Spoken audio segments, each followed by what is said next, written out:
আসসালামু আলাইকুম, কী খবর সবার? ঘুম থেকে উঠে বিছানাটা ক্লিন করে নিলাম। দেন দেখলাম প্রায় অনেক টাইম হয়ে গিয়েছে। ঘড়িটা দেখলাম 10টার কাছাকাছি। দেন মর্নিংয়ে আমার হাতটা ঘামে, তো এই জন্য প্রতিদিন মর্নিংয়ে খালি পেটে ওষুধটা খেতে হয়। তারপর আমি সকালে নাস্তা করে নিলাম। নাস্তা করার পর আমরা গিয়েছিলাম দাদু বাড়িতে। দাদু বাড়িতে গিয়ে তখন দুপুরে গিয়ে খেলাম মাংস, পোলাও। আমি পোলাও খাইনি, আমি চালের রুটি আর মাংস নিয়েছিলাম। তারপরে বাসায় আসছি সন্ধ্যার দিকে, তখন সবাই মিলে চা বানিয়ে খেলাম।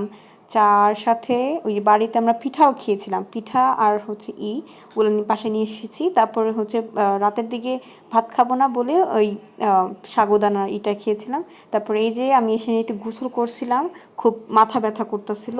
তো এই তো এই পর্যন্ত আজকে ভিডিওটা।